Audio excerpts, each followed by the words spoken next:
नमस्कार जय जगन्नाथ। आज पुणी एक नुआ वीडियो नहीं आपण पाखु आसी। आज विषय वस्तु होची उचित बुद्धिर प्रयोग।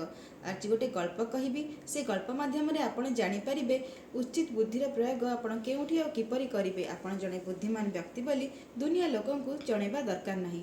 आज को प्राय केते वर्ष तले गोटे राज्य रे राजा थिले और राजांकर गोटे चतुर मंत्री थिले। मंत्रींकर चर्चा देशव्यापी होतिला। थरे राजा मंत्री को समस्त सम्मुख डाकी पचारे, हे मंत्री, तुम्भे एते चतुर और तुम्भर पुत्र एते निर्बोध बोका किपरि। मंत्री आश्चर्य हुई प्रभु को पचारे, हे प्रभु, तुम्हें एपरि किपरि कहूच।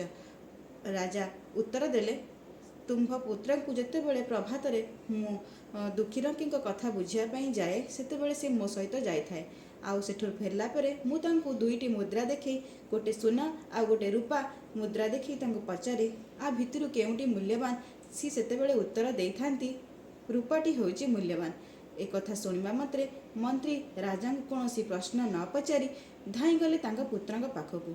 पुत्र को पचारे, हे पुत्र, राजा जितेबेले तुम्भ को प्रश्न पचारती तुम्हें कौन पाई उत्तर तांको दियो जे रूपा मूल्यवान बोली सुना नुहे।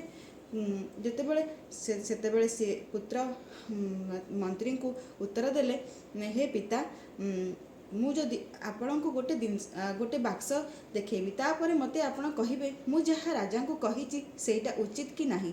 सेतेबेले से पिता को नहीं गोटे बाक्स देखैले। बाक्स देखिला पिता माने मंत्री आश्चर्य हो गले। बाक्सटी खोलिबा मात्रे सेथिरे रूपा मुद्रा भर्ती होइतिला।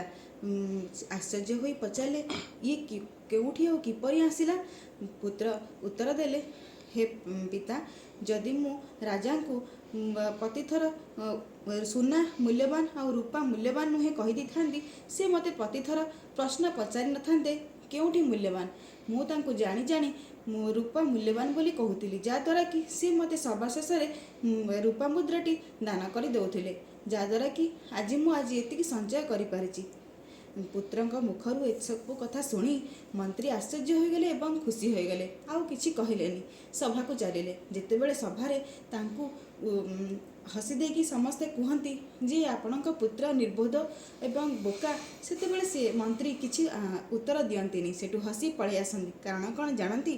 कारण बुद्धिमान लोक किए, से बुद्धिमान लोक ही बुझीपारे। प्रकृत अर्थ आपण ठीक बुझीपारे। तेणु आपण निजे बुद्धिमान बोली अन्य लोक कहवा दरकार नहीं।